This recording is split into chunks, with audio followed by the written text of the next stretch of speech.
ಶನಿವಾರ ಬೆಳಿಗ್ಗೆ 11 ಗಂಟೆಗೆ ಪ್ರಾರಂಭವಾದ ಸೈರನ್ ಡ್ರೋನ್ ಕ್ಷಿಪಣಿಗಳ ಯುದ್ಧ ವಿಮಾನಗಳ ಹಾರಾಟ, ಕ್ಷಿಪಣಿ ಡ್ರೋನ್ಗಳ ಹೊಡೆದುರುಳಿಸುವಿಕೆ ಆಗಸ್ಟ್ನಲ್ಲಿ ನಡೆಯುವುದು ಕಾಣುತ್ತಲೇ ಇದೆ.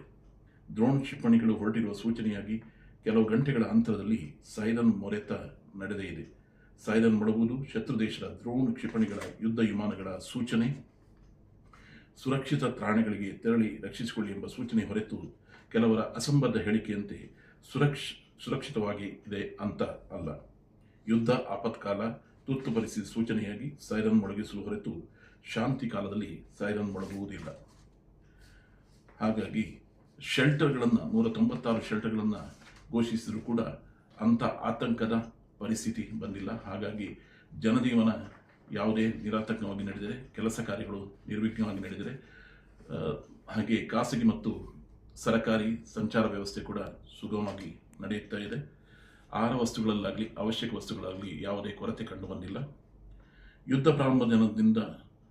ಪ್ರಾರಂಭದ ದಿನ ಜನರು ATM ಮುಂದೆ ಅವಶ್ಯಕ ನಾಗರಿಕ ವಸ್ತುಗಳ ಸಂಗ್ರಹಣೆಗೆ ಆತುರ ತೋರಿದರೂ ಸರ್ಕಾರವೇ ಅವಶ್ಯಕ ವಸ್ತುಗಳ ಸಂಗ್ರಹವಿದೆ ಎಂದು ಪ್ರಕಟಣೆ ಹೊರಡಿಸಿದ ನಂತರ ಕಡಿಮೆಯಾಗಿದೆ. ಅವರ ಮುಖ್ಯ ಗುರಿ ಇಸ್ರೇಲ್ ಹಾಗೂ ಗಲ್ಫ್ ರಾಷ್ಟ್ರಗಳಲ್ಲಿರುವ ಅಮೆರಿಕದ ರಾಯಭಾರಿ ಕಚೇರಿ, ಸೇನಾನೆಲೆ, ವಾಯುನೆಲೆ, ಅಮೆರಿಕದವರ ವಸತಿ ಪ್ರದೇಶ, ಸೇನಾನೆಲೆ, ವಾಯುನೆಲೆಗಳು ಗಡಿ ಪ್ರದೇಶ ಹಾಗೂ ಹೊರವಲಯ ಹೊರವರ್ತುಗಳಲ್ಲಿ ಇರುವುದು.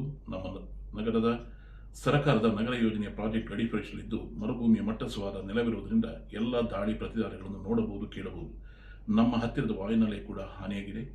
ಇಲ್ಲಿನ ಅಂತಾರಾಷ್ಟ್ರೀಯ ವಿಮಾನ ನಿಲ್ದಾಣ ಹಾಗೆ ಇಲ್ಲಿನ ಅಮೆರಿಕದ ರಾಯಭಾರಿ ಕಚೇರಿ ಹಾಗೂ ಸೇನೆಗಳಿಗೆ ಕೂಡ ಹಾನಿಯಾಗಿದೆ.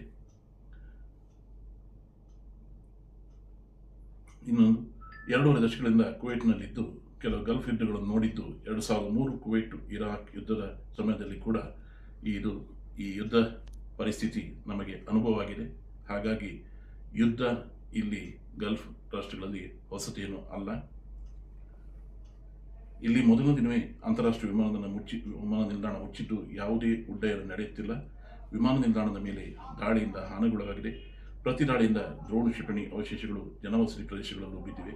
ಅಮೆರಿಕದ ಸೇನೆಗೂ ಕೂಡ ಹಾನಿಯಾಗಿದೆ. ಶಾಲಾ ಕಾಲೇಜುಗಳು, ವಿಶ್ವವಿದ್ಯಾಲಯಗಳು, ಭಾರತೀಯ ಶಾಲಾ ಕಾಲೇಜುಗಳು ಯುದ್ಧ ಪ್ರಾರಂಭದ ದಿನದಿಂದ ಬಂದ್ ಮಾಡಿದ್ದು ಅವುಗಳಲ್ಲಿ 196 ಶೆಲ್ಟರ್ ಆಗಿ ಘೋಷಿಸಿದ್ದಾರೆ. ಸದ್ಯಕ್ಕೆ ಎಲ್ಲರೂ ತಮ್ಮ ತಮ್ಮ ವಾಸಸ್ಥಳದಲ್ಲಿ ಇದ್ದು ಜಾಗ್ರತೆ ವಹಿಸುತ್ತಿದ್ದು, ಅವಶ್ಯಕತೆ ಇದ್ದರೆ ಮಾತ್ರ, ಪರಿಸ್ಥಿತಿ ಬಿಗಡಾಯಿಸಿದರೆ ಮಾತ್ರ ಶೆಲ್ಟರ್ಗೆ ಹೋಗಬಹುದು. ಲೆಬನಾನ್ ಮತ್ತು ಅಜರ್ಬೈಜಾನ್ ದೇಶಗಳಿಗೂ ಹಬ್ಬಿದ ಯುದ್ಧದ ಪರಿಸ್ಥಿತಿ. ಕುವೈಟ್ ದೇಶವೊಂದರಲ್ಲಿ 11,52,000 ಜನ ಭಾರತೀಯರಿದ್ದು ಒಟ್ಟು ಮಧ್ಯಪ್ರಾಚ್ಯ ದೇಶಗಳಲ್ಲಿ ಸರಿಸುಮಾರು 10.8